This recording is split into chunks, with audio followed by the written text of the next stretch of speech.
जो बदलाव करने की मांग हम शुरू से करते आए हैं, जहाँ ज़रूरत है। हम सब नेता लोग तो भाषण देके आते हैं, लेकिन वो लोग बूथ पे खड़े होकर कांग्रेस का झंडा उठाकर उनके लिए लड़ाई लड़ते हैं। जिन्होंने समर्पित भाव से भाजपा की सरकार को हराने का काम किया है, उन इतने सारे वर्कर्स को लगना चाहिए कि सरकार में हमारी भागीदारी है। कि बहुत जल्द ये करना चाहिए, क्योंकि चुनाव जो है राजस्थान में अब सिर्फ 22-23 महीने दूर रह गए हैं।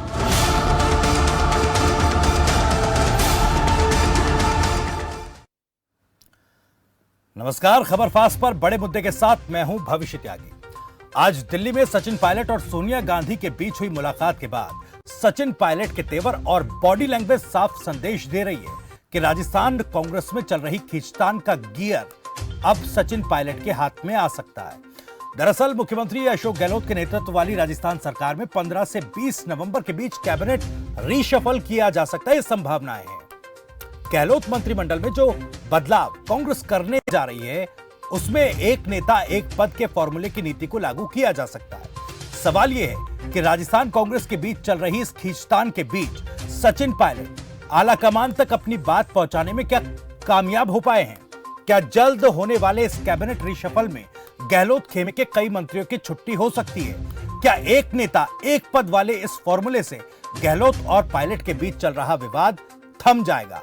इन्हीं सवालों पर है आज का बड़ा मुद्दा। राजस्थान में गहलोत और पायलट के बीच बनेगा बैलेंस। नए फॉर्मूले से बन जाएगी बात। खत्म होगा गहलोत पायलट विवाद।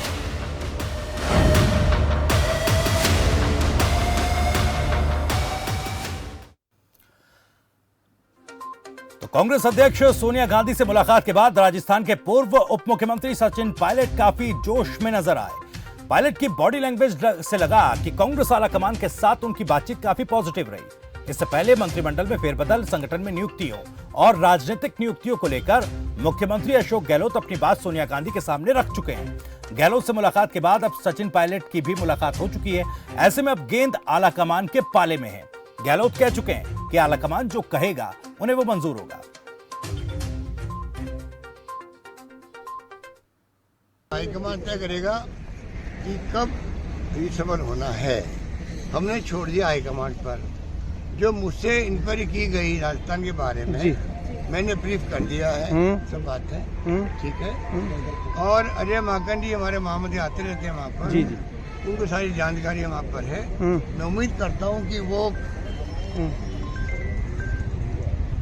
कांग्रेस प्रेसिडेंट से बात करेंगे, राहुल गांधी से बात करेंगे। समय है नहीं, सब मिलकर चल रहे हैं। और जैसे मैंने कहा, क्योंकि कुछ वैकेंसीज हैं प्रदेश की सरकार में, उसको भरना है और कुछ बैलेंस है, उसको भी हमें सेट करना है। तो इसमें कोई तेरे मेरे की बात ही नहीं है। इसमें जो देखो, अनुभव, experience, credibility, performance, regional balance, cast combination, सबको संदर्भ में रखकर पार्टी अगला निर्णय लेगी। जैसा मैंने कहा, मुझे विश्वास है सोनिया जी से आज लंबी बात हुई, अच्छी बात हुई, और मुझे लगता है कि वो सारे इश्यूज को समझ रही हैं, सारे फीडबैक उनके पास जा रहा है और उचित समय पर सही निर्णय लिया जाएगा। राजस्थान में लागू होने जा रहा है, कई लोग दूसरे प्रभार भी दिए गए हैं, क्या इसका निर्णय भी पार्टी AICC करेगी। तो इस बात के कयास लगाए जा रहे हैं कि एक नेता एक पद के फॉर्मूले पर अब आलाकमान कोई फैसला ले सकता है, और इस फॉर्मूले पर सचिन पायलट काफी पॉजिटिव नजर आ रहे हैं। उन्होंने कहा कि तमाम पहलुओं को ध्यान में रखते हुए बैलेंस बनाकर AICC इसको लेकर फैसला लेगा। और सचिन पायलट के इसी कॉन्फिडेंस और इस बॉडी लैंग्वेज से साफ नजर आ रहा है कि कहीं ना कहीं अब ये जो खींचतान का गियर है वो उनके हाथ में आने वाला है। ऐसे भी कयास हैं कि गहलोत गुट के कई मंत्रियों की छुट्टी हो सकती है। कौन से हैं वो नाम, जरा दिखाते हैं आपको। तो गोविंद डोटासरा शिक्षा मंत्री राजस्थान सरकार में PCC चीफ भी हैं। इसके अलावा हरीश चौधरी राजस्व मंत्री और राष्ट्रीय सचिव हैं AICC। रघु शर्मा स्वास्थ्य एवं परिवार कल्याण मंत्री, गुजरात प्रभारी भी हैं। तो RK शर्मा भी हमारे साथ, हमारे ब्यूरो चीफ, ज्यादा जानकारी के लिए जुड़ गए हैं। और एक खास पैनल भी हमारे साथ इस वक्त जुड़ेगा। ज्ञानदेव आहूजा जी हमारे साथ होंगे, राजस्थान बीजेपी के उपाध्यक्ष हैं। विमल यादव प्रवक्ता कांग्रेस, इसके अलावा विनोद जोशी राजनीतिक विश्लेषक। मैं मेहमानों के पास आऊं उससे पहले जल्दी से विनोद जोशी, माफ कीजिएगा, RK शर्मा जी, सबसे पहले पूरी स्थिति बताइए। जैसे ये मैराथन मीटिंग्स हुई है राजस्थान कांग्रेस को लेकर दिल्ली में, अब क्या कुछ हालात है, किस तरह की स्थिति है?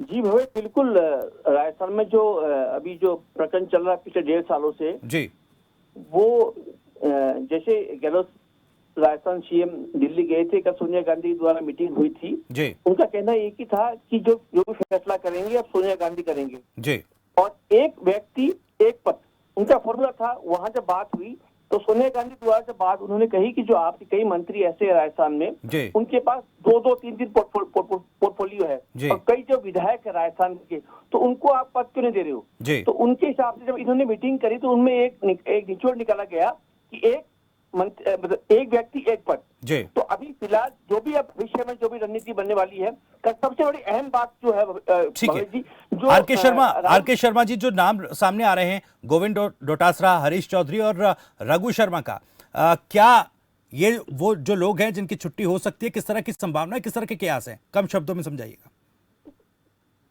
ये अभी कहना बहुत मुश्किल है। कल अशोक गहलोत ने कल एक टिप्पणी करी थी, एक मीडिया के सामने एक बात रखी थी। उन्होंने कहा जब केंद्र सरकार में 7 ऐसे मंत्री है, केंद्र मंत्री है, जब उनको 7 राज्यों के प्रभारी दे रखे हैं बीजेपी सरकार, बीजेपी केंद्र मंत्रालय, वो जो चीजें कांग्रेस में राजस्थान में क्यों नहीं हो सकता? मान ठीक है, तो उनका कहने का ये है, कोई बड़ी बात नहीं है कि हमारे 3 मंत्री है, गुजरात के रघु शर्मा प्रभारी है, हरीश चौधरी जो उनको बनाया गया पंजाब के प्रभारी, मगर सोनिया गांधी और राहुल गांधी ये जो कमिंग जो फ्यूचर में है, ये फैसला वही करेंगे। उनका आप सब साफ शब्दों में एक ही कहना है कि जो भी फैसला करेंगे आप सोनिया गांधी और राहुल गांधी, वो अपने पूरा पाला जो है। चलिए ठीक है आर के शर्मा, अभी कुछ भी पब्लिक डोमेन में नहीं है। हालांकि मीटिंग्स के बाद एआईसीसी क्या फैसला लेगा इस पर सबकी नजरें होंगी, लेकिन जो फॉर्मूला अंदर खाने से जानकारी मिल रही है, जिस फॉर्मूले पर बात हो रही है बैलेंस बनाने की, क्या उससे बैलेंस बन पाएगा, इस पर चर्चा करने के लिए कुछ खास मेहमान हमारे साथ जुड़ गए हैं। विमल यादव जी, सबसे पहले आपके पास आना चाहूंगा, क्योंकि मैराथन मीटिंग्स हुई, अब ऐसा लग रहा है, ऐसे कयास लगाए जा रहे हैं कि जो खींचतान है वो खत्म होगी, और कुछ ये भी बात है कि क्या इस खींचतान का गियर पायलट के हाथों में होगा?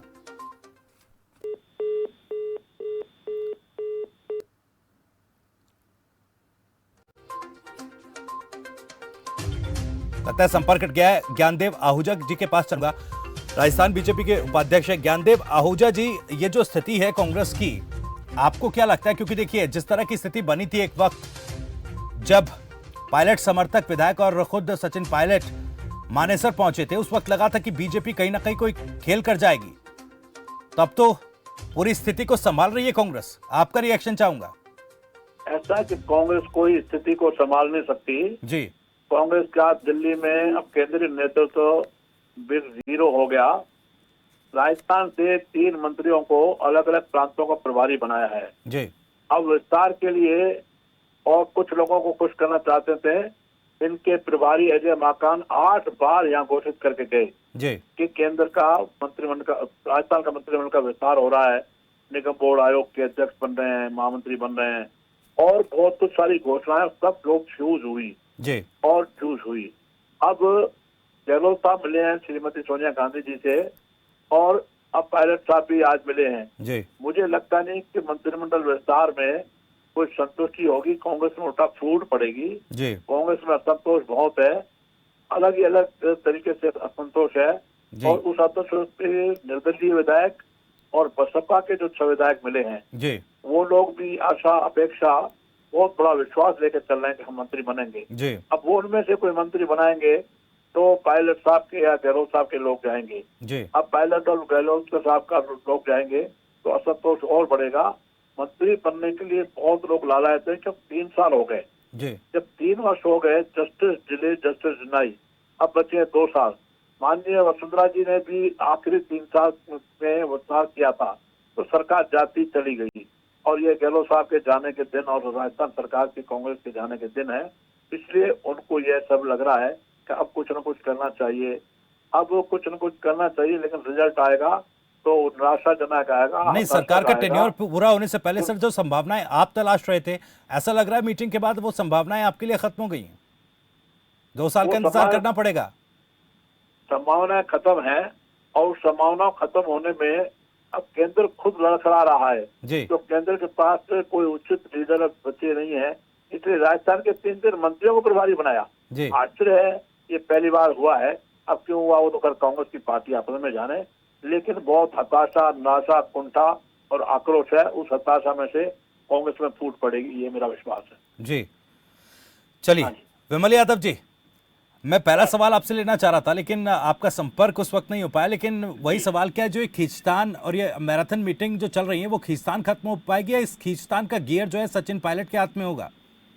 ऐसा कुछ नहीं है कांग्रेस के अंदर। जी कांग्रेस में बहुत पहले से ये परंपरा चली आ रही है और इस पर बार बार अपने विचार भी करते हैं बड़े नेता जी कि एक पद होना चाहिए, और एक पद के अलावा दूसरे पद का क्या होता है कि वो काम ढंग से कर नहीं पाते। जी तो एक पद पर एक व्यक्ति अच्छा काम करे, क्योंकि अभी रघु शर्मा जी हैं, जैसे कि अभी आपने बताया रघु शर्मा जी, उनको गुजरात का प्रभार दे दिया गया। चिकित्सा विभाग बहुत बड़ा होता है, तो इस तरह की कवायद चल रही है और मिलेगा। इस तरह से अगर करती है कांग्रेस तो निश्चित बहुत सारे लोग जो कि अभी मंत्री बनना चाहते हैं और भी काम करना चाहते हैं उनको अवसर मिलेगा। रही बात, अभी आहूजा जी कह रहे थे कि मुंगेरी लाल के सपने आहूजा जी देखना बंद कीजिए, अभी उपचुनावों में आपकी क्या स्थिति थी आपने देख ही ली।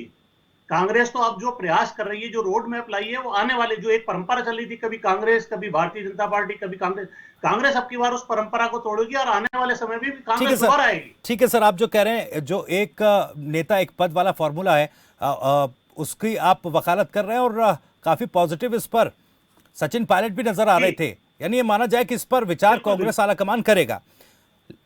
सचिन पायलट आज ये कह रहे थे मीटिंग के बाद कि उन लोगों को जिन्होंने कांग्रेस को जिताने का काम किया, जिन्होंने धरने दिए, प्रदर्शन किया, अब उनके हाथ में सत्ता आनी चाहिए। तो क्या अब तक सत्ता उनके हाथ में नहीं थी? नहीं, देखिए अभी क्या था कि अभी हमारे यहाँ संगठन में भी पूरा मतलब अभी भराव नहीं हो पाया है जी। साथ ही जो लोग वास्तव में सचिन पायलट जी ये कह रहे थे कि जो लोगों ने नारे लगाए, सड़कों पर उतरे, भारतीय जनता पार्टी के काल के अंदर बीच में कोरोना आ गया, फिर पंचायत के चुनाव आ गए, उपचुनाव आ गए, लगातार कर नगर निगम के चुनाव आ गए, जो हो नहीं पाया। तो हर आदमी को जो कि कांग्रेस का झंडा उठा के चलता है या किसी पार्टी का झंडा उठा के चलता है, उसको ये उम्मीद होती है कि जब सरकार आएगी तो मुझे भी उसमें भागीदारी का मौका मिलेगा। और सचिन पायलट जी भी यही कह रहे हैं कि उन लोगों को जो कि अब मौका मिलना चाहिए, तो निश्चित रूप से उन्होंने अपनी बात आलाकमान को कही है। नहीं, उनकी बात सुनी नहीं जा रही थी सर, इसीलिए तो उनका प्लान जयपुर से मानेसर लैंड कर गया था 18 विधायकों के साथ। उस बात को तो मानिएगा सर। देखिए ये उन्होंने कभी ऐसा नहीं कहा, उन्होंने अपनी बात रखने के लिए, आलाकमान को अपनी बात रखने के लिए ये बात कही थी। उस समय तो मैं बता रहा हूं कि उस समय तो ये भारतीय जनता पार्टी वाले किसी तरह से तोड़ करना चाहते थे कि कांग्रेस में टूट हो जाए और उनको मजे मिले, लेकिन ऐसा हो नहीं पाया क्योंकि उन्होंने भी देखा, क्योंकि उनका खुद का नेता नहीं है। अभी आपने देखा चुनाव में भारतीय जनता पार्टी चौथे नंबर पे चली गई अपने कारनामों से, चौथे नंबर पे आई है वहां पर बल्लभगढ़ के अंदर। तो स्थिति नहीं, तो जो स्थिति एक साल पहले बनी थी सर, जो स्थिति एक साल पहले बनी थी, आप उसका जिम्मेदार बीजेपी को ठहरा रहे हैं? नहीं, बीजेपी को नहीं ठहरा, मैं उनको कह रहा हूं कि वो जो अभी ताने दे रहे हैं ना हमारे को, वो ताने देना बंद करें, वो अपनी पार्टी में ध्यान रखें। कांग्रेस जैसी चल रही है बहुत अच्छी तरह से चल रही है और आने वाले दोबारा जो चुनाव होंगे उसमें कांग्रेस बहुमत से आएगी, ये मेरा मानना है। नहीं, मेरा सवाल आप डॉज कर गए सर। मेरा सवाल ये कि सचिन पायलट आज कह रहे थे कि अब सत्ता जो है उनके हाथों में आनी चाहिए, क्योंकि 3 साल हो चुके हैं जिन्होंने कांग्रेस के लिए वाकई काम किया, जिताने का काम किया। मैं समझना चाह रहा हूं क्या अब तक कोई ऐसी स्थिति थी राजस्थान में कि उनको वो हक नहीं मिला जिन्होंने कांग्रेस को जिताने का काम किया? ये बात बिल्कुल आप सही कह रहे हैं कि उनको अभी भागीदारी नहीं मिल पाई। मैंने जैसे कि आपको कहा, एक के बाद एक ऐसी विपदाएं आती रही जिसमें अवसर नहीं मिला कि मानिए सर, मजबूत किया आलाकमान से चूक हुई, मंत्रिमंडल बढ़ा जाए। जी जी जी, आप मानिए ना फिर कि आलाकमान से चूक हुई चुनावों के बाद राजस्थान में। बिल्कुल अभी उनको मौका नहीं मिला और उनको मौका मिलना चाहिए। उनको मौका मिलना चाहिए जिन्होंने पार्टी का झंडा उठाया, मुसीबतें झेली, पार्टी के लिए उन्होंने सड़कों पर उतरे, उनको मौका मिलना चाहिए। यही बात उन्होंने आलाकमान को अभी भी कही और पहले भी कहते आ रहे हैं वो जी। जब वो प्रदेश अध्यक्ष थे, क्योंकि जब ये चुनाव हुए थे तो पायलट साहब उस समय, सचिन पायलट साहब उस समय प्रदेश अध्यक्ष थे और उन्होंने भी अपने लोगों से वादा किया होगा कि जब हम सत्ता में आएंगे तो आप लोगों को भी भागीदारी मिलेगी। जी ठीक है, यही स्थिति ठीक है। तो क्या इस फॉर्मूले से पूरी स्थिति को, क्योंकि देखिए बीएसपी से भी कुछ विधायक आपकी पार्टी में आए हैं, तो क्या ये काम पूरी सिचुएशन को आप इस फॉर्मूले पर साथ लेंगे? उन्होंने हमें समर्थन दिया है निश्चित रूप से, वो हमारे साथ हैं, निर्दलीय हमारे साथ हैं, बहुजन समाज पार्टी के साथ हैं। तो सबको भागीदारी मिलनी चाहिए, किसी को क्या मिलेगा किसी को क्या मिलेगा, क्योंकि सरकार जब ही चल पाएगी ढंग से, अच्छी तरीके से। जी। जिन्होंने अब बुरे वक्त में हमारा साथ दिया तो निश्चित रूप से वो सत्ता के अंदर आएंगे तो भागीदारी मिलेगी। जी, एक बार बता दीजिए सर कि कौन कौन से अब ऐसे जो सरकार में भागीदार लोग हैं, कौन कौन से लोग हैं जिनसे जिम्मेदारी ली जा सकती है? अगर कुछ इस पर पार्टी फोरम पर कोई चर्चा हुई हो, कोई बातचीत हुई हो अभी जो ऐसा आप कुछ साझा नहीं करना है। अभी चाहें? आला कमान को अपनी बात कही गई है। जी। ये विशेषाधिकार मुख्यमंत्री जी का है। आला कमान जैसे निर्देश देगा जी। माननीय मुख्यमंत्री जी, उस हिसाब से ही अपना अपना मंत्रिमंडल का गठन करेंगे, पुनर्गठन करेंगे। जी। विभागों में अगर परिवर्तन चाहिए तो वो सब काम ये विशेषाधिकार माननीय मुख्यमंत्री अशोक गहलोत जी का है। चलिए ठीक है। विनोद जोशी जी भी हमारे साथ जुड़ गए हैं, राजनीतिक विश्लेषक हैं। विनोद जोशी जी, जो स्थिति आज है, आज की तारीख में, क्योंकि मैराथन मीटिंग्स दिल्ली दरबार में हो चुकी हैं, अब किस तरह से आंक रहे हैं आप राजस्थान की सियासत में कांग्रेस पार्टी को, राजस्थान सरकार को? जोशी साहब। हाँ, नमस्कार जी नमस्कार सर। वैसे जहाँ तक आंकड़ों की बात है, अभी तक अशोक गहलोत के पास आंकड़े हैं। जी। और जब सचिन पायलट गए थे उस समय भी आंकड़े थे उनके पास। जी। थोड़ा उस समय कमजोर थे, लेकिन अब समय के साथ में उन्होंने उसको थोड़ा सा और मजबूत किया है। जी। दूसरी तरफ सचिन पायलट के लिए कहना पड़ेगा कि उन्होंने अपने को आपको जमीन पे काफी मजबूत किया है। जी। उन्होंने जितने दौरे किए हैं और जिस तरह से वे काम कर रहे हैं, लगता है कि उनको कुछ समझ में आ रहा है कि राजनीति सिर्फ कुछ विधायकों को साथ लेके और करने से नहीं आती, उसके लिए अपने आप को प्रूव करना भी पड़ता है। जी। और वो उस तरफ जो कुछ करते हुए दिख रहे हैं आप। लेकिन कुल मिला के स्थिति ये है कि अशोक गहलोत जो हैं बहुत मजबूत स्थिति में हैं, लेकिन वो ये भी समझते होंगे, क्योंकि वो बहुत मंझे हुए राजनेता हैं, कि चुनाव 2 साल बाद ही हैं। तो चुनाव में जाने से पहले उनको सचिन पायलट और पार्टी को एक करना उनके खुद की सेहत के लिए बहुत जरूरी है। जी। अन्यथा पिछले 2 जो विधानसभा चुनाव उन्होंने लड़े मुख्यमंत्री रहते हुए, उसका जो एक नतीजा है वो निश्चित रूप से उनके लिए एक सबक है। जी। और उम्मीद रखनी चाहिए कि अशोक गहलोत ने उस सबक को इस समय थोड़ा सा ध्यान रखेंगे, और अगर ध्यान नहीं रखा तो उसकी कीमत भी फिर चुकाएंगे। जी। तो आप और वैसे ठीक है सर, कुछ नाम भी सामने आ रहे हैं, जैसे स्थिति जो है वो कोई बहुत अच्छी नहीं है इस समय। जी। भाजपा जो है उस समय दूसरी लाइन के जो उनके नेता हैं उनसे उनके भरोसे चल रही है। जी। और फ्रंट लाइन के नेता इस समय राजस्थान से गायब है। और फ्रंट लाइन के राजनेताओं में आप अगर कायदे से देखेंगे तो वसुंधरा राजे का आज भी कोई मुकाबला नहीं है। जी। दूसरा, जितने केंद्रीय मंत्रिमंडल में जा चुके हैं उन अधिकतर, चाहे शेखावत हो, चाहे अर्जुन राम हो, चाहे मेघवाल साहब हो और हो, उनकी उतनी जमीनी पकड़ नहीं है जितनी की वसुंधरा राजे की है। तो ये एक राहत की बात है अशोक गहलोत के लिए कि उनके अपोनेंट जो हैं इस समय जमीन पर अच्छी तरह से खड़े नहीं हो पा रहे हैं। ठीक है जी। ठीक है सर, लेकिन मैं समझना चाह रहा हूँ, क्योंकि देखिए 2-3 नाम जो हैं सामने आ रहे हैं, चाहे गोविंद डोटासरा जी की बात करें या फिर हरीश चौधरी जी की बात करें, रघु शर्मा जी की बात करें, अगर ये मंत्रिमंडल से हटाए जाते हैं, और क्योंकि कुछ इस तरह की खबरें भी सामने आई कि खुद ही तीनों नेता जो हैं ये खुद पार्टी फोरम के लिए, पार्टी के लिए काम करने की बात कह चुके हैं। नहीं, देखिए इसमें मैं एक बात कहूंगा कि राजनेता कहता कुछ है, चाहता कुछ है। जी। इस बात को, इस चीज को इन तीनों के संदर्भ में भी आप भूलिएगा मत। जी। और इन तीनों को क्योंकि जिम्मेदारी बड़ी है जी, तो मुझे नहीं लगता कि ये चाहते होंगे कि इस समय हमारे पास एक सत्ता का एक जो ग्लैमर होता है जी, वो हमारे साथ न हो। जी। कुछ सुविधाएं भी जुड़ी होती हैं, कुछ स्टेटस भी जुड़ा होता है। जब आप दूसरे राज्य में जाके काम कर रहे हैं उस समय आपको कुछ स्टेटस चाहिए जी। और अगर आप वैसे बात करेंगे इन तीनों नेताओं की तो पिछले 5-7 साल में अगर आप राजस्थान की राजनीति देखेंगे तो ये फ्रंट लाइन के राजनेता नहीं है जी। ये परिस्थितियों में फ्रंट लाइन में आ गए हैं जी। चाहे डोटासरा जी हो, चाहे रघु शर्मा हो, चाहे हरीश चौधरी हो, ये जिस तरह से आप ये कह सकते हैं कि उभरते हुए नेतृत्व में उनकी गिनती कुछ लोगों की, जैसे हरीश चौधरी की आप कर सकते हैं जी। लेकिन आप ये कहें कि ये फ्रंट लाइन के राजस्थान के कांग्रेस के नेता हैं, इसलिए दूसरे प्रदेश में जाके इनका बहुत प्रभाव होगा, तो वो एक थोड़ी सी सोचने वाली बात होगी कांग्रेस के लिए भी और इन तीनों के व्यक्तिगत रूप से भी। ठीक है सर।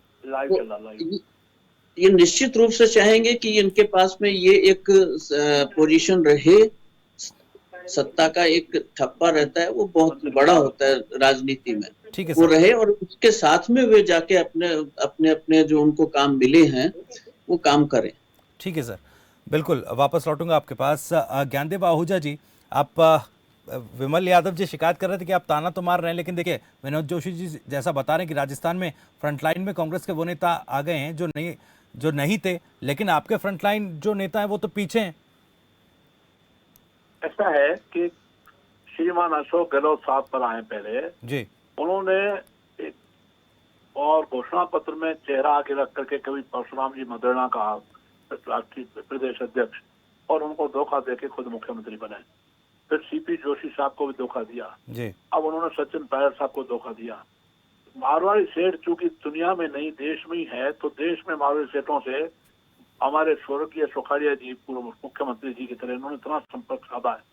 अब मैं गिनती नहीं बता रहा हूँ, क्यों संकेतों में बता रहा हूँ, सूत्रों से के बाद इस समय हजारों ने लाखों करोड़ हैं और केंद्र पैसे के बल पे चल रहा है। श्रीमती सोनिया गांधी, श्रीमान राहुल गांधी, श्रीमती प्रियंका गांधी, और वो पैसा गहलोत साहब पास बखूबी है जी। और उस अप्रोच से इस समय दमदारी के साथ जमे हुए हैं। सचिन पायलट वो पैसा जमा नहीं कर पाए, वो अखाड़ा जमा नहीं कर पाए जो मैदान जंग गहलोत साहब ने मार लिया है। इसलिए कांग्रेस में ये जो प्रभावी तरीके से बता रहे हैं, और जहां तक इन 3 मंत्रियों का नाम दिया है, ये तीनों प्रांतों में फैल जाएंगे। ये तीनों प्रांतों में न गुजरात में सफल होंगे, न पंजाब में कहीं सफल होंगे। इन तीनों मंत्रियों का वर्चस्व यहाँ पर भी उतना नहीं है। थोड़ा बहुत स्वास्थ्य में, कोरोना में कंट्रोल लघु शर्मा ने किया, जो मैंने माना, मैं उसको स्वीकार करता हूँ। जो अच्छी बात है वो अच्छी बात है जी। लेकिन जो मेरे खिलाफ कर रहे थे तानाकशी में कोई और औरतों वाली तानाकशी वाला शब्द क्यों लाए? ये तानाकशी नहीं है, ये चर्चा है। ठीक है सर, मैं एक सवाल मैं आपसे आपको बीच में रोककर पूछना चाहूंगा। उन्होंने जो रखा वो गलत रखा। ठीक है सर। इसलिए कांग्रेस पूरी तरह से फैल जाएगी जी। और राजस्थान में पता नहीं ट्रेडिशन बना हुआ है और वो बना रहेगा कि एक बार बीजेपी, एक बार कांग्रेस, एक बार बीजेपी, एक बार बीजेपी ने भी ये कहा था हम दोबारा रिपीट करेंगे, लेकिन नहीं कर पाए। जहाँ तक श्रीमती वसुंधरा राजे है, वो व्यक्तिवादी चल रही है, व्यक्तिवादी चलने का। चलिए ठीक है, एक आखिरी कमेंट में लेना चाहूंगा। ठीक है सर, मेरे पास वक्त की कमी है। मैं विमल यादव जी से एक आखिरी कमेंट। सर, क्या जो ये मास्टर स्ट्रोक माना जा रहा है कि भाई अब बैलेंस बनाने की कोशिश है, अनुभव और तमाम चीज़ों को साथ लाकर एक राजस्थान में बैलेंस दिया जाए राजस्थान सरकार में, लेकिन क्या ये कहीं कोई इस तरह की कूटनीति रणनीति तो नहीं कि चुनाव तक आइए, साथ हो जाइए, चुनाव के बाद देखेंगे और वहाँ चुनाव के बाद फिर बीजेपी को मौका मिल जाए? देखिए ऐसा नहीं है, आपको बताना चाहूंगा, ऐसा बिल्कुल भी नहीं है, क्योंकि कांग्रेस अब जो प्रयास करेगी वो माननीय मुख्यमंत्री जी ने, सचिन पायलट साहब ने बिल्कुल तय कर लिया है और उन्होंने दोनों ने स्टेटमेंट भी दिए हैं कि हमें आने वाले भविष्य के लिए काम करना है। हमने रोड मैप बना लिया है, हमें अब वो परंपरा तोड़नी है जो राजस्थान में चलती है। और ये देखिए जो घोषणा पत्र में जो घोषणाएं की गई थी उसका अचीवमेंट धीरे धीरे 60% से ऊपर हो गया है। लगातार उस पर प्रयास किए जा रहे हैं, कार्यकर्ता लगातार जा रहे हैं, कार्यकर्ता फिर दोबारा अभी 14 तारीख से फिर जा रहे हैं कि केंद्र सरकार के खिलाफ कि वो महंगाई कितनी हो गई है, क्या हो गई है, ये जनता को बताने जा रहे हैं। और अब ये जो महंगाई का कारण था, इसी कारण ये 2 चुनाव में हमें बहुत अच्छी सफलता मिली है। और ये अब मंथन का जो समय है वो कांग्रेस का नहीं है, मंथन का समय है भारतीय जनता पार्टी को करना चाहिए। नहीं सर, मंथन तो फिर आपको भी करना पड़ेगा, क्योंकि देखिए अगर कुछ लोगों को आप भागीदारी, कुछ लोगों को भागीदारी से अगर हटाते हैं आप, मंथन किया तो बीजेपी तो वहां संभावनाएं तलाश लेगी जिस तरह के आरोप आप बीजेपी पे लगाते हैं। नहीं, बीजेपी को खुद का मंथन करना चाहिए, कांग्रेस क्या कर रही है, कांग्रेस आएगी कि नहीं आएगी, 3 मंत्री इस्तीफा देंगे कि नहीं देंगे, वो वहां सफल होंगे, ये उनको सोचने का विचार नहीं है, ये तो कांग्रेस सोच रही है। चलिए ठीक है, आर के शर्मा हमारे ब्यूरो चीफ जुड़े हुए हैं। आर के शर्मा जी 10 सेकंड आपके पास हैं, 10 सेकंड क्योंकि वक्त मेरे पास खत्म हो रहा है, आप समझाइए, क्योंकि जो स्थिति फिलहाल है और जिस तरीके से तमाम प्रवक्ताएं कह रहे हैं, विनोद जोशी ने भी जो बात कही, किस तरह के हालात लग रहे हैं, क्या स्थिति संभाल पाएगी कांग्रेस? नहीं भवेश, बिल्कुल ये बात सही है। फिलहाल अशोक गहलोत जो मुख्यमंत्री राजस्थान के हैं, उनके पास कोई खतरा नहीं है। मगर जो पंजाब में बवाल चल रहे हैं, पंजाब में भी ये हालत वैसी नहीं थी, मगर बाद में हुई ये हालत। अभी सरकार राजस्थान में सिर्फ 2 साल रह गए, तो ये जो हालात है, सोनिया गांधी, राहुल गांधी, प्रियंका, इनको चिंतित है कि ये हालात 7-6 महीने बाद ऐसे नहीं हो जाए। कई विधायक राजस्थान में ऐसे हैं और कांग्रेस के कई कार्यकर्ता ऐसे हैं, वो नाखुश है। वो चाह रहे हैं कि हमें कब मौका मिले और सरकार का हिस्सा बने। बिल्कुल, ये जो चीजें चल रही है सरकार बिल्कुल जो अंतर्कलह है उसको साधने की, उसको खत्म करने की कोशिश तो जरूर है, लेकिन क्या जो बैलेंस बनाने की एक तरकीब, एक फॉर्मूला निकाला गया है, क्या ये फॉर्मूला कारगर साबित हो पाएगा कांग्रेस के लिए? या कांग्रेस की अंतर्कलह एक बार फिर से चुनाव से पहले या चुनाव के बाद बीजेपी को कोई मौका देती है? बहुत बहुत शुक्रिया आप सभी मेहमानों का। ज्ञानदेव आहूजा जी आपका बहुत बहुत शुक्रिया, विमल यादव जी आपका भी बहुत बहुत शुक्रिया, विनोद जोशी आपने वक्त निकाला आपका बहुत बहुत शुक्रिया, और आर.के. शर्मा हमारे ब्यूरो चीफ हमारे साथ जुड़े तमाम जानकारियों के साथ आपका भी बहुत बहुत शुक्रिया। तो फिलहाल स्थिति यही है, राजस्थान कांग्रेस के अंतर्कलह को साधने के लिए एक फॉर्मूला तैयार कर लिया गया है। इस फॉर्मूले पर कब कार्रवाई होगी, कैबिनेट फेरबदल की उम्मीद जरूर है। इस फेरबदल में क्या कुछ निकलकर सामने आएगा, उस पर तय होगा कि राजस्थान का राजनीतिक भविष्य कैसा होगा और कांग्रेस का साथ ही राजनीतिक भविष्य कैसा होगा राजस्थान में। बड़ा मुद्दा में आज मेरे साथ इतना ही। नमस्कार। बदलाव करने की मांग हम शुरू से करते आए हैं। जहाँ जरूरत है, हम सब नेता लोग तो भाषण देके आते हैं, लेकिन वो लोग बूथ पे खड़े होकर कांग्रेस का झंडा उठाकर उनके लिए लड़ाई लड़ते हैं। जिन्होंने समर्पित भाव से भाजपा की सरकार को हराने का काम किया है, उन इतने सारे वर्कर्स को लगना चाहिए कि सरकार में हमारी भागीदारी है, कि बहुत जल्द ये करना चाहिए, क्योंकि चुनाव जो है राजस्थान में अब सिर्फ 22-23 महीने दूर रह गया है।